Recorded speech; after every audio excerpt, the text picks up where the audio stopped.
There is a tension between how quickly you ship something and how good it is. Before you ship it, everyone talks about how long it's taking. And after you ship it, everyone talks about how good it was. And so for the very first thing that you ship, no one will remember how long it took. It only matters how good it was. And you need to care about and be responsible for how good the thing your team builds is. My name's Mick Johnson, and I've spent the last 16 years sort of moving between large tech companies and doing a couple of small startups along the way. I was one of the first product managers on mobile for Facebook. I went to Google and spent some time working on maps for automotive, and then I went back to Meta to work on Facebook again. I think I've probably mentored or managed over 100 PMs. Something I tell people who want to be a PM, product management is a learned skill, not a studied skill. The best PMs are those who can take data and intuition and human response and visual appeal and bring them together sort of as ingredients. The first thing to teach someone at the early stage of their career, there is a tension between how quickly you ship something and how good it is.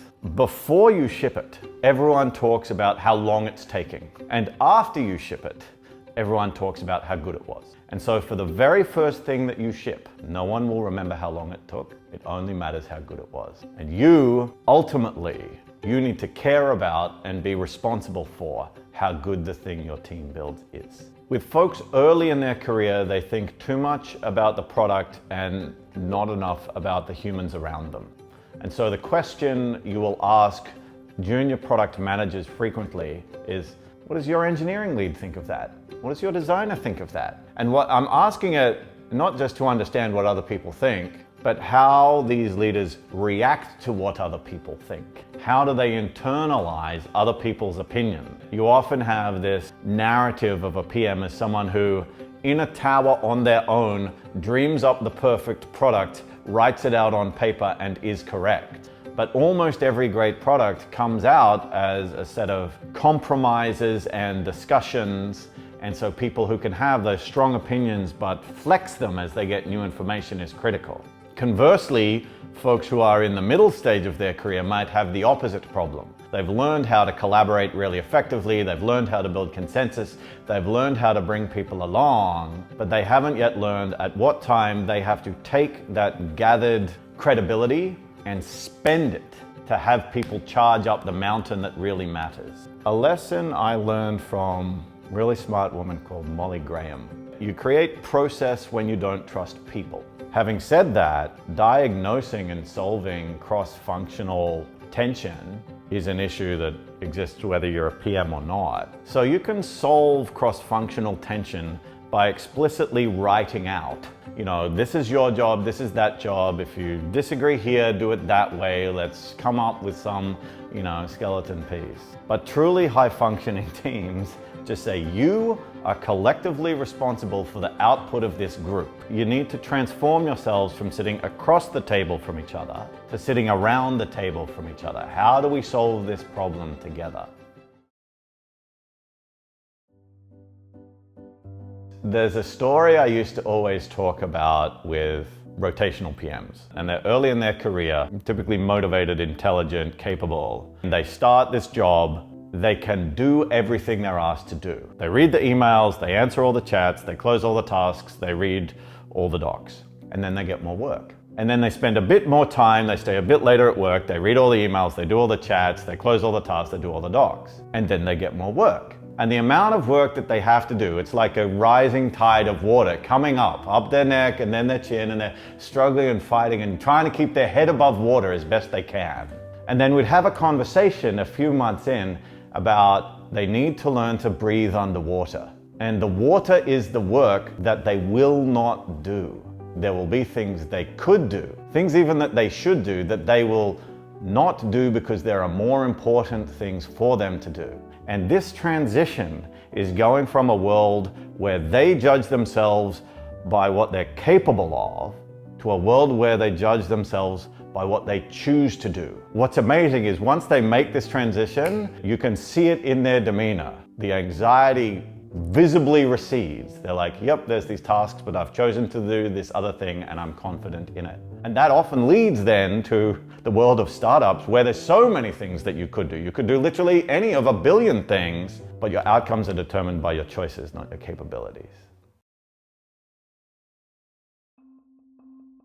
Oftentimes when you're working on things, there's one thing that you have to do and you don't want to do it, right? There's some job that you've been putting off, and it might be talking to a coworker or filing taxes or letting go of an employee, and you will find any reason to do anything else as long as it seems productive.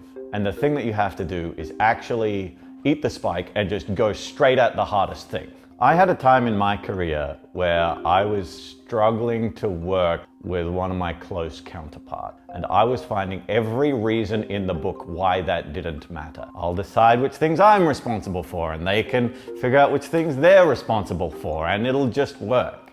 And I got some really clear guidance from my manager at the time. Look, if the two of you can't figure this stuff out, none of the rest of it matters. It doesn't matter how good you are at your job if you don't solve this interpersonal dynamic. And it was sort of quite emotionally hard for me to solve. There'd been some challenges and conflicts between the two of us. But when I finally owned up to it, I was like, no. This relationship and it working is the most important thing in this job right now. I need to eat the spike and just solve it. And I just dedicated the next month basically to solving that. As soon as I decided to eat that spike, it got way easier. And so I think the piece that was then professionally most important to me is that area of greatest growth is always the thing that you will emotionally and internally shy away from.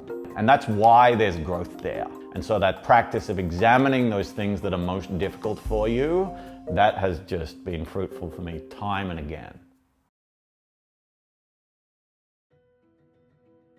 When you get to really senior folks, it's often about helping the people they manage to make small mistakes. Because when you're really good at something, the instinct is always to go in and fix it for them. And so often the conversation that I have with more senior folks is, what small mistakes are your PMs making?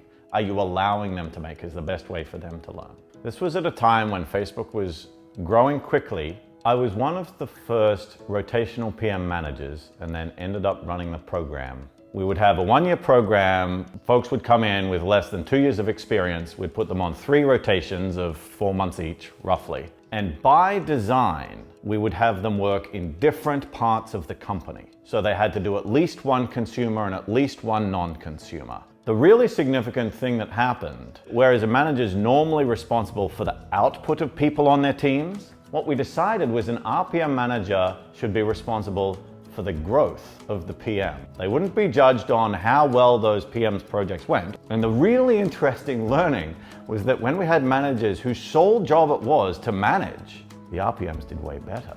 Turns out that at the early stage of your career, when you have managers who are really dedicated in helping you uncover and develop your skills, the business output actually increases as well. About half of my mentoring sessions are about personal aspects of work as opposed to professional. How do I deal with burnout? How do I stay excited? How do I overcome this particular challenge internally? Something I've learned that people don't do proactively enough is you can curate your own life. People often think that if you are struggling with burnout or struggling with morale or struggling with excitement in your work, you have to make a big change. Change jobs, change groups, change careers. In my experience, multiple small changes can have an enormous impact.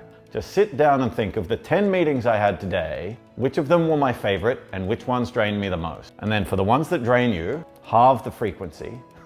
And for the ones that enliven you, double it. The small changes in your life, you can continually curate the things that exhaust you in minor ways. And almost always that has a huge impact.